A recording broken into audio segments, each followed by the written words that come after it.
pessoal, bom dia. Vamos dar início aqui à nossa aula. A gente vai fazer exercícios sobre relatividade elementar. Espero que todos tenham assistido aí o vídeo que eu pedi para vocês assistirem, né? No caso aqui, eu tenho certeza que a Ana Paula e o Yuri assistiram pelos comentários. É claro que a relatividade, ela começa a ser algo muito bizarro, né? A física em si, ela começa a ser, quanto mais você estuda, mais difícil as coisas vão ficando, e a relatividade elementar, né, que não é tão elementar, assim, pelo menos a parte inicial a gente chama de elementar, mas a gente consegue perceber que a viagem, né, como o Yuri mencionou no comentário, a viagem é muito louca, né? Já começa a ficar, né, absurdo o trem. Então a gente tem que ter esse site aí para poder estudar de maneira, né, mais acessível para a gente. Então por isso que a gente estuda só a parte elementar da relatividade. Depois, se você quiser se aprofundar, aí a gente entra aí e estuda então o próximo processo. Mas acredito que muitos de vocês, ou a maioria de vocês, não vão fazer física, então vamos continuar daqui. Vamos lá, então vamos para os exercícios. Primeira questão, nós temos o seguinte: ó. Se as leis da mecânica são as mesmas em dois sistemas de referência, o que se pode dizer a respeito do movimento desses sistemas, tá? Bom, se as leis mecânicas são as mesmas, o que a gente pode dizer em relação ao movimento desses sistemas é o seguinte, pessoal, que os sistemas movem-se com velocidades constantes, um em relação ao outro, tá? Essa é a base do que nós estudamos na relatividade, para poder, né, garantir com que todas as informações que Newton deixou, que os outros físicos formularam durante toda a história da física, elas permaneçam válidas nesses momentos. Então, é uma continuação muito importante da física. Então, resumindo aqui a história, o que nós vamos ter é simplesmente o seguinte: os sistemas movem-se com velocidade constante, um em relação ao outro, tá? Então, dado um sistema de referências aqui, esse sistema de referências tem que se mover em velocidade constante, um em relação ao outro sistema. Então, se um fulano está observando a partir desse sistema e esse aqui está observando a partir do outro, tá?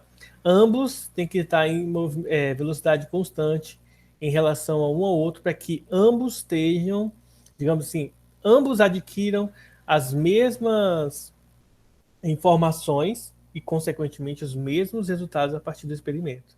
Tá? Se as velocidades deles não são constantes, um em relação ao outro, pode acontecer das informações absorvidas e, consequentemente, os resultados adquiridos sejam diferentes. Então, resumindo a história, é isso aí, a questão 1, tá? A questão 2, ela fala o seguinte: a não simultaneidade ao ver o relâmpago e em seguida ouvir um trovão é idêntica à não simultaneidade relativística. Justifique a sua resposta, tá? Bom, então basicamente o que acontece é o seguinte: em tempos chuvosos, tá? Geralmente quando cai um raio, né? Quando cai o relâmpago, geralmente nós primeiro vemos, né, aquela iluminação forte e depois, tá? Muito depois é que a gente vai ouvir então o trovão, tá? Então depois é que a gente ouve o som. Isso acontece basicamente por quê? Basicamente isso ocorre porque a velocidade da luz é muito maior que a velocidade do som. Então a luz vai chegar muito mais rápido aos nossos olhos do que o som do trovão aos nossos ouvidos, tá? Então, por exemplo, tem pessoas que têm medo do trovão, tá? Só alertando você. Não precisa ter medo do trovão, porque se você ouvir o trovão é porque você não levou o raio, tá? Então fica de boa, que você não vai morrer, já que, né? Se você não ouviu o trovão é porque você foi acertado pelo raio. Essa seria basicamente uh, uma ilustração que a gente poderia fazer, tá? Então, não é a mesma coisa, tá, gente? Por quê? Primeiro, a relação relâmpago, a relação relâmpago e trovão é uma relação de velocidades das ondas, tá? A velocidade da onda de luz é muito maior do que a da onda de som. O tempo de intervalo que observamos ao ver o relâmpago, né, de acordo com o que está aqui para mim, eles colocaram assim, o intervalo de tempo que observamos entre ver o relâmpago e escutar o trovão é devido à diferença de velocidade, tá? Da luz e do som. E aí a simultaneidade ou não simultaneidade entre eventos ocorre em razão do movimento relativo entre dois observadores e não por uma discrepância entre sinais que se propagam com velocidades diferentes, tá? Então, basicamente, a questão da simultaneidade relativística ela tem a ver com os referenciais, com os observadores. Se os observadores não estão com a mesma velocidade, pode acontecer, pode acontecer não, né? Provavelmente não vai haver simultaneidade nos eventos percebido por esses dois observadores, tá? Bom, então vamos para a pergunta do Rodrigo. Se eu ouvir o trovão, tem chance do próximo raio cair em mim? Bom, na verdade, o que acontece com os raios, tá, Rodrigo, é o seguinte: só existe raio por quê? Porque tanto as nuvens, né, tanto o céu quanto a Terra, elas, né, tudo que existe no mundo, eles possuem cargas, tá? Cargas positivas e cargas negativas. Quando há um acúmulo muito grande de cargas de mesmo sinal na Terra ou no céu, o que acontece vai cair uma descarga elétrica, porque geralmente o ar ele funciona como um isolante elétrico. Só que quando esse acúmulo fica muito alto, muito forte, o que acontece? Basicamente, o que vai acontecer é que você não vai ver, digamos assim. Gente, desculpa, tá? Eu já vou te explicar, Rodrigo, mas eu quero pedir desculpa porque assim, eu tô dando aula até agora e da mesma forma que aconteceu algumas aulas atrás, eu não estou apresentando a tela para vocês. Então, eu estou desenhando, eu estou lendo, tô fazendo um monte de coisa aqui e vocês não estão vendo nada de novo. Desculpem, tá? Então, foi mal aí. Porque a primeira coisa que eu faço é mostrar a tela para os alunos e, de novo, já é a segunda vez que ocorre com vocês, eu não mostro a tela para vocês e fica meio estranho, né? Eu desenhando aqui e vocês não vendo nada aqui, eu explicando, desenhando. Tá? Se fosse um podcast, né, seria mais simples, né? Mas vamos lá. Bom, então a gente está explicando isso aqui. Deixa eu explicar para o Rodrigo. Rodrigo, acontece o seguinte, ó, vamos supor que na Terra se acumulem várias cargas positivas, tá? E aí o que acontece? Se aqui se acumulam várias cargas positivas, elas vão atrair as cargas negativas. Então, as cargas negativas que estão no céu vão se aproximar da Terra, tá? Enquanto que as positivas aqui do céu vão se afastar, já que cargas opostas se atraem e cargas iguais se repelem, tá? Só que quando esse acúmulo de cargas, tá? De sinais contrários fica muito alto, e aí a tendência natural é que as coisas entrem em equilíbrio, tanto nesse caso aqui, entre equilíbrio eletrostático. Então, o que acontece? Há uma descarga, há uma centelha, só que essa centelha é muito alta, que é o que nós conhecemos como raio. Então, o raio cai. A chance de cair um raio em você é absurdamente pequeno. Por quê? Porque existem 7 bilhões de pessoas no mundo, tá? Então, se a gente fosse desconsiderar é, qualquer outra coisa, se considerasse só as pessoas no mundo, e você fosse calcular a probabilidade de um raio cair em uma pessoa, é de 1/7 bilhões. Então é muito pequena a probabilidade. É claro que quando há uma descarga elétrica, isso não acontece no mundo inteiro ao mesmo tempo, né? Por exemplo, quando chove em Cáceres, não necessariamente vai chover em Mirassol ou em Cuiabá. Então, se chove só em Cáceres, a probabilidade, por exemplo, de cair um raio em você é contar a quantidade de pessoas que tem Cáceres e aí fazer 1 sobre essa quantidade de pessoas, no caso, porque você é só um. É muito pequena. Fora isso, ainda tem árvores, postes, ainda tem para-raios, tem outros mecanismos que irão dificultar ainda mais você ser o escolhido da vez, né? Agora, né? Pode ocorrer de cair numa pessoa específica? Pode, mas isso não se deve a você ouvir o som do trovão ou não, tá? O raio só cai a, devido a essa diferença de potencial que existe entre o céu e a Terra, tá bom? Bom, então feito isso, tá? Vamos lá, vamos para a terceira questão. A terceira questão fala o seguinte, ó, um observador em repouso no sistema S observa duas centelhas incidindo ao mesmo tempo nas partes frontal e traseira de uma nave espacial em alta velocidade, como mostra essa figura. Então a ideia aqui é que essa nave espacial esteja próxima aí à velocidade da luz, para que os efeitos relativísticos tenham mais sentido, tá? Bom, as centelhas são simultâneas para um observador fixo situado no meio do compartimento da nave. Justifique sua resposta, tá? Então, ele quer saber o seguinte: se a pessoa está aqui no meio da nave, se os eventos aqui, se a observação desses dois raios aqui, né, que a gente chama de centelha, para o nome mais bonitinho, se isso vai acontecer de forma simultânea, tá? Para um observador que está fixo no meio do compartimento da nave, tá? Bom, aí aqui a resposta simplesmente seria não. Mas por que é não? Porque olha só, um observador fixo no meio da nave verá primeiro a centelha que vai atingir na parte da frente. Por quê? Porque a nave está indo para frente. Então, basicamente, é como se ele estivesse chegando primeiro aqui na nave, tá? E aí, por conta do B, está vindo por trás aqui, é como se, digamos assim, a centelha estivesse correndo atrás da nave, tá? Claro que, na prática, para um observador externo, alguém que está longe da nave, esse observador externo vai ver, tá, pessoal? Se estiver em repouso, tá, ou em velocidade constante, ele vai ver as duas centelhas atingindo a nave ao mesmo tempo. Mas para quem está dentro da nave, a sensação visual é de que ele vai ver primeiro quem está vindo na frente do que quem está vindo por trás, tá bom? Então, essa seria a explicação básica para esse detalhe aqui. No exercício 4, nós temos o seguinte, ó. Haveria alguma alteração em sua pulsação se você tivesse uma nave movimentando-se com uma velocidade próxima da luz em relação à Terra? Bom, aí a resposta para essa aqui é não. A velocidade relativa entre você e seu pulso é igual a zero, já que ambos pertencem ao mesmo sistema de referência. Aí, letra B. Você notaria alguma alteração na pulsação das pessoas que ficaram na Terra? Justifique sua resposta. Bom, sim, já que existe um movimento relativístico entre você e as pessoas da Terra, elas observariam que sua pulsação está mais lenta que o normal. Você, na espaçonave, observaria o mesmo efeito em relação à pulsação desses indivíduos.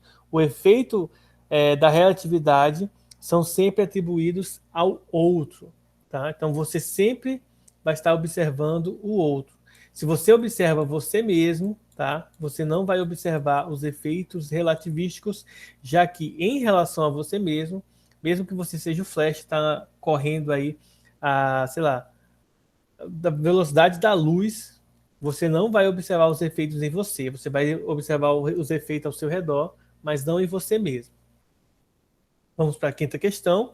Todas essas questões eu só estou comentando, tá? Não vou escrever as respostas. Se tiver alguma de cálculo, aí eu faço o cálculo. Questão 5, letra A. Um observador A se move em relação a B com 80% da velocidade da luz. Esses dois observadores concordariam em suas medições de um intervalo de tempo? E por quê, né? Bom, primeiramente, não, tá? E por quê? Por causa disso daqui. Porque no caso aqui, como eu respondi na primeira questão, vocês não estavam vendo nada, só ouvindo, basicamente isso vai ocorrer porque os sistemas que um e o outro estão analisando teriam velocidades diferentes, tá? Um não estaria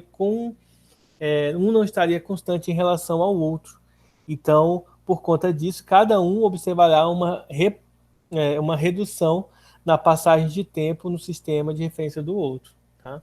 Então, basicamente, é como se quando o A observasse o B, é como se o B estivesse atrasado, e quando o B observasse o A, é como se o A estivesse com o tempo atrasado. Tá?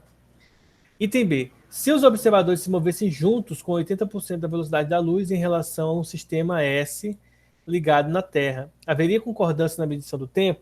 E por quê? Então vamos lá. Nesse caso aqui, sim, e isso se dá porque, no caso desses dois observadores, a velocidade deles estariam constantes em relação ao sistema de referência que seria a Terra, tá? Então, já que eles estariam se movimentando de certa forma juntos, eles teriam aí a mesma sensação em relação à observação deles, tá? Deixa eu ver aqui uma questão que tenha cálculo, tá? Vou fazer a questão 7 e 8. Esse aqui tem cálculo, aqui questão 7. A gente vai usar uma das fórmulas que apareceu na apostila, tá? Já vou colocar aqui as duas. E depois eu vou estar passando uma atividadezinha para vocês estarem fazendo lá na plataforma, tá? No Classroom, na verdade. Então vamos lá para a questão 7, tá? Então a questão 7 diz o seguinte, ó, um outdoor tem dimensões retangulares de 10 por 20 metros. Quais devem ser a velocidade e a direção em relação ao painel com que um observador deve passar para que o painel pareça um quadrado? Nesse caso aqui, vamos analisar o seguinte, ó. Nós temos o painel 10 por 20. Então, basicamente, nós temos um painel... Deixa eu fazer o contrário, né? Então, ele vai ter... Olha só, ele tem 10 metros de largura e 20 de altura, né? Porque geralmente a gente coloca assim, 10 por 20 é base vezes a altura. Deixa eu ver se... 10 por 20 metros aqui. Então, o que vai acontecer aqui? Quando o observador tiver que fazer isso, e aí, pessoal, ele vai ter que fazer o seguinte, ó, ele vai ter que passar na direção, tá? Na direção e sentido do lado maior. Por quê? Porque quando ele passa nesse lado aqui, a tendência é haver um achatamento, tá? Um achatamento do lado que possui por onde ele passa, certo? Que é a questão da contração do espaço. Então, o objeto que passa com velocidades relativísticas, ele vai dilatar na direção com que ele passa, tá? Então, ele não dilata em qualquer direção, ele simplesmente na direção paralela por onde ele está passando. Então, essa dilatação tem que ser paralela ao lado maior, para, nesse caso, sofrer essa consequência. E aí ele pede qual vai ser as dimensões. Então, o lado que eu quero calcular, ele vai ser igual ao quê? Vai ser igual ao lado que eu tenho, né? Vezes a raiz quadrada de 1 menos a velocidade ao quadrado dividido pela velocidade da luz ao quadrado, tá? Que seria a constante que nós temos. Bom, nesse caso aqui, a gente quer o quê? Nós queremos que esse lado aqui, que é 20, tá? Ele se torne 10. O valor dele é 10, né? Claro. O valor dele, na verdade, é 10, não. O valor dele é 20. Nós queremos que esse lado dilate, tá? Dilate não, se contraia. Então, a gente vai fazer com que esse 20 aqui diminua para 10. E nós queremos saber aqui, substituindo aqui, qual vai ser a velocidade que nós chamamos de U, dividido pela velocidade da luz, que é 3 vezes 10 elevado a 8 metros por segundo. A gente quer resolver essa continha aqui, utilizando as noções de relatividade, para descobrir a velocidade que fará com que essa dilatação sofra, né? Dilatação não, com que esse lado sofra compressão e se torne de 20, visualmente se torne 10. Então, o que a gente vai fazer? Resolver esse cálculozinho aqui, que é bem tranquilo. Basta a gente pegar esse 20 que está multiplicando, passar para o outro lado dividindo, e aí nós teremos essa expressão aqui, ó, 1 menos a velocidade ao quadrado, dividido por 3 vezes 10 à oitava, 10 à oitava, isso vai ser igual, esse 20 que está multiplicando, passa para o outro lado dividindo, ou seja, 10 sobre 20. Eu posso simplificar isso aqui, e aí eu vou obter a seguinte expressão. Raiz quadrada de 1 menos a velocidade dividido pela velocidade da luz velocidade da luz ao quadrado, né, que eu esqueci aqui, ó, ao quadrado, tá? Vou deixar o quadrado por enquanto, depois eu tiro aqui. Tá, ao quadrado, que é igual a 1 sobre 2. Vou deixar aqui 1 sobre 2, na verdade eu vou deixar em meio aqui, 0,5, e aí o cálculo vai ser mais tranquilo de se fazer, tá? Aí o que vai acontecer agora? A gente vai pegar essa raiz quadrada e nós vamos passar para o outro lado. Só que quando passa para o outro lado, o que acontece com ela? Ela vai para o outro lado na forma de expoente, tá? Então vai ficar 1 menos μ ao quadrado sobre 3 vezes 10 à oitava ao quadrado. Então, 3 ao quadrado, 9. 10 à oitava ao quadrado é 10 elevado a 16. E isso igual a esse 0,5, só que agora elevado ao quadrado, pois a gente passou o expoente dele, né, essa raiz para o outro lado na forma de expoente.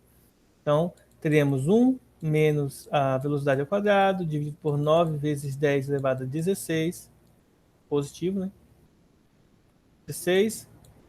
E aí agora a gente vai passar a calcular esse valorzinho aqui. Meio elevado ao quadrado é 0,25. Então, multiplicando cruzado, tá? Teremos 1 menos a velocidade ao quadrado igual a 0,25, por aqui, igual a 0,25 vezes 9, né? Vou multiplicar logo aqui, usando a calculadora. 0,25 vezes 9, o resultado dá 2,25, tá? Então vai ficar 2,25 vezes 10 elevado a 16. Eu não sei porque coloquei esse menos aqui de novo. É 16 positivo. E aqui é um vezes. Bom, agora a gente tem que passar esse 1 para o outro lado, que está subtraindo aqui, a gente vai passar o 1 para o outro lado somando, tá? Ele está somando, passar para subtraindo, mudar o sinal, enfim, fazer o cálculo básico aí. E aí nós teremos que menos a velocidade ao quadrado é igual a 2,25 vezes 10 elevado a 16 menos 1, tá? Então, somando, multiplicando por menos 1 para trocar o sinal, a velocidade ao quadrado é igual a 1 menos 2,25. Esse aqui está positivo vira negativo, esse aqui está negativo vira positivo. Vezes 10 elevado a 16. Pronto. Agora, o que eu vou fazer? Para eu não perder tempo, eu só vou pegar isso aqui e calcular a raiz quadrada desse valorzinho que tem aqui, ó. Pronto. Feito isso, agora é só fazer essa soma, tá? Deixa eu pegar uma calculadora novamente. Vocês podem conferir isso aí numa calculadora. Vai ser a raiz quadrada, aí abre parênteses de 1 menos 2,25 vezes 10 elevado a 16. Aí não conseguiu calcular. Então, vamos ver aqui. Pronto. Bom, de acordo com a nossa apostila, o resultado vai dar 0,87 vezes a velocidade da luz, tá? Bom, deixa eu tentar fazer esse cálculo novamente aqui, pessoal, de uma maneira mais bonitinha, né? Porque ficou bem feio esse trem aí. Não gostei, não. Então, vocês entenderam que a gente vai dilatar e fazer esse cálculo. Deixa eu fazer de novo esse cálculo aqui, usando um pouco de matemática, né? Um pouco de matemática bonitinha, para ver o quanto que isso aqui vai dar. De uma maneira mais bonita, tá? Ficou meio feio esse trem aqui. Vamos ver se eu consigo aqui reproduzir esse cálculo de uma maneira mais bonitinha. Eu preciso descobrir quanto que vale a velocidade, tá? Então o que eu vou fazer? Eu vou isolar primeiro ela. Então eu sei que esse lado, o lado que eu quero que dilate, tá? Ele vai se relacionar assim com a nossa expressão. Vezes, tá vendo que a velocidade da luz aqui está ao quadrado? Então eu posso tirar ela de dentro da raiz, ó. De dentro da raiz. Então ele vai ficar só C. E aí eu posso ter isso aqui, ó. Isso aqui eu vou só usar as letras por enquanto, depois eu utilizo os números, substituo no final os números. Então eu vou passar a constante da luz multiplicando e o lado dividindo. Então vai ficar assim, ó. Esse lado dividido por esse lado, tá? Vezes a constante da luz. Isso aqui é igual a essa raiz quadrada. Analogamente a gente fez anteriormente. Nós vamos pegar isso aqui, essa raiz e passar para o outro lado como sendo expoente, ó. Isso aqui elevado ao quadrado aqui. E aqui vai ficar 1 menos esse valorzinho aqui. Vou pegar a velocidade de passar para o outro lado. Então, ele está negativo, passa positivo. E aí eu vou passar esses valores para o outro lado, só que agora subtraindo, já que eles estão positivos aí desse lado. Pronto, temos essa expressão aqui, tá? Para o nosso valor. Vamos resolver essa conta, ó. 1 menos L' ao quadrado vezes a constante da luz ao quadrado vezes L ao quadrado. Tá? E aí, é só a gente pegar esse expoente e passar para o outro lado. Outra coisa que a gente pode fazer aqui é tirar o MMC aqui, se a gente quiser, ó, fica L ao quadrado menos L' ao quadrado C ao quadrado. E aí, eu posso pegar agora o expoente e passar para o outro lado na forma de raiz. Então, a velocidade é a raiz quadrada desse treco todo aqui, ó.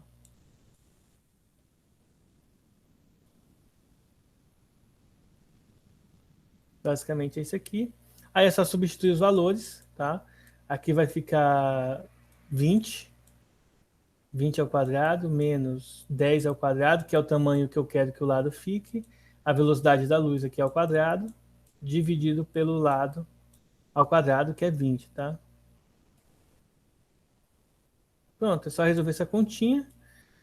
De acordo com o gabarito aqui, o resultado vai dar 0,87 vezes a constante da luz. Ou seja, isso aqui é 87% da velocidade da luz. Tá? Então, a gente pode calcular aí, substituir os valores, usar um calculador aí para a gente chegar nesse resultado aqui. Bom, vamos para mais uma questão. Questão 8 aí para a gente finalizar nossa aula. Tá? Olha só, a questão 8 diz assim, ó, algumas partículas denominadas mesons π têm um tempo médio de vida, medindo em seu próprio sistema de referência, S', de 2,6 vezes 10 a menos 8 segundos. Imagine um feixe dessas partículas com velocidade de 90% da velocidade da luz, tá? 0,9 C é 90% da velocidade da luz. Letra A. Qual seria o tempo médio de vida dessas partículas medido por um observador em um sistema S ligado à Terra, tá? Então, o que acontece? O tempo ele sofre uma dilatação. Então, se o observador olha com velocidades relativísticas, o que vai acontecer é que esse tempo vai sofrer uma dilatação. E aí, pegando aqui, né, na apostila, eu não lembro a fórmula de cabeça, a fórmula é essa aqui, ó. A dilatação do tempo ela é igual à dilatação que eu quero, né, do tempo, dividido pela raiz quadrada de 1 menos a velocidade dividido pela velocidade da luz, da constante da luz, tá? Bom, nesse caso aqui, o ΔT' é esse carinha aqui, ó.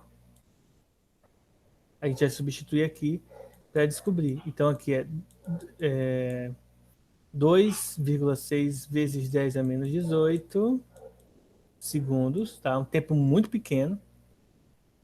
E aqui embaixo fica 1 menos a velocidade de 90% da velocidade da luz. Então, eu vou colocar aqui, ó, 0,9 C, tudo isso dividido por C ao quadrado, tá? Ah, e aqui está ao quadrado também, dentro de uma raiz quadrada aqui embaixo.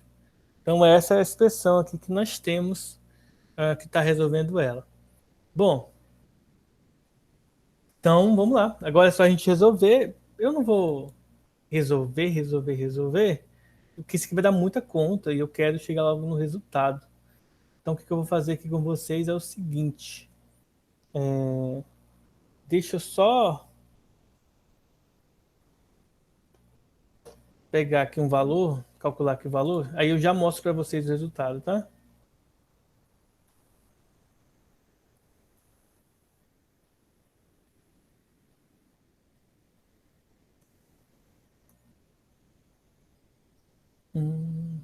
Tá, gente? Deixa eu só corrigir uma coisinha aqui, porque senão não vai dar certo o meu cálculo. Corrigir aqui, ó.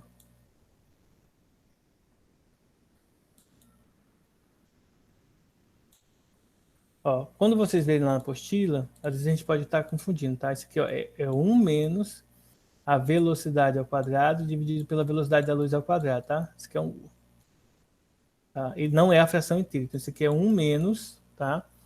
A velocidade ao quadrado aqui vai ser 90% da velocidade da luz, tá? Ao quadrado, dividido pela velocidade da luz ao quadrado. Então, para resolver aqui vai ficar assim, ó, 2,6 vezes 10 elevado a menos 18 sobre a raiz quadrada de 1 menos 0,9 c ao quadrado, vai ficar 0,9 ao quadrado, deixa eu ver quanto que dá aqui. 0,9 vezes ele mesmo, dá 0,81 vezes c ao quadrado, dividido por c ao quadrado, aí a constante da luz corta, teremos 2,6 vezes 10 a menos 18, sobre raiz quadrada de 1 menos 0,81, porque a constante da luz simplifica, tá? E aí essa subtração vai dar 2,6 vezes 10 a menos 18, e embaixo vai ficar 0,19 dentro da raiz quadrada. Aí é só resolver essa multiplicação, é melhor, essa divisão aqui. Então nós teremos, deixa eu ver, raiz quadrada de 0,19. O resultado vai dar um número bem grande. Então, eu já vou colocar o resultado aqui, tá, gente? Para a gente não perder tempo, tá? Porque nossa aula já está encerrando. Então, aqui vai dar 5,9 vezes 10 a menos 8. Depois que a gente simplificar tudo nessa expressão aqui. Aí só um detalhe, tá, gente? Aqui, ó, é a mesma coisa, ó. Esse valor, essa fórmulazinha que eu coloquei aqui tá errado, tá? Tava dando uma conferida ali, por isso que o resultado aqui não estava batendo nessa questão. Vou até resolver ela de novo aqui com vocês. Por isso que não estava dando esse valorzinho aqui, ó. Porque ao olhar na apostila, a fórmula, ela acaba, digamos assim, levando ao erro por conta da forma como ela está escrita, tá? A fórmula, ela na verdade é assim, ó. É 1 menos a velocidade ao quadrado dividido pela velocidade da luz ao quadrado, tá? Então, por isso que não estava dando esse resultado aqui. Se você jogasse na calculadora, eu não sei se vocês tentaram aí usar isso na calculadora, mas por isso que não estava dando esse resultado corretamente. Então, nós vamos resolver só para explicar aqui de novo, ó. Então, esse L aqui vale... Eu quero descobrir quanto que vale o C, tá? Não, quanto que vale o U aqui, né? A nossa velocidade aqui. Se a gente for isolar aqui o U, nós vamos passar esse cara aqui dividindo para o outro lado, ó. Passar dividindo. Agora nós vamos passar essa raiz quadrada para o outro lado na forma de expoente, então vai ficar esses dois carinhas aqui elevado ao quadrado e 1 menos isso aqui. Aí nós vamos pegar agora, ó, essa fração, vamos passar para o outro lado somando. E vamos passar essa outra fração para o outro lado subtraindo.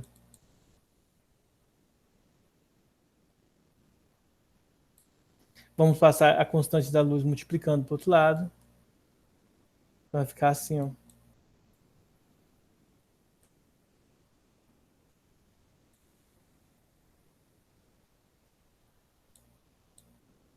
Vezes a constante da luz. Depois vamos passar o expoente 2 para o outro lado na forma de raiz. Então vai ficar a raiz quadrada disso aqui.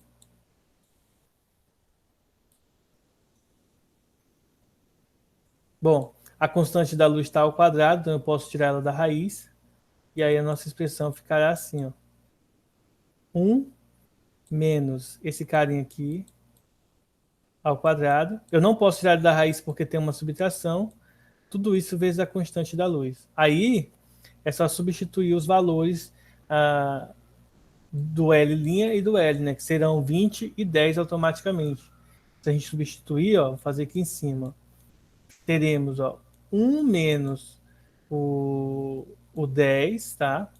Que é o valor que eu quero que seja, e o 20 que temos, né? Isso aqui vezes a constante da luz. Então vai dar, ó, a velocidade terá que ser 1 menos 10 dividido para 20 é meio, tá? Então vai ficar meio elevado ao quadrado. E meio elevado ao quadrado é 0,25. Então, 1 menos 0,25 vai dar 0,75.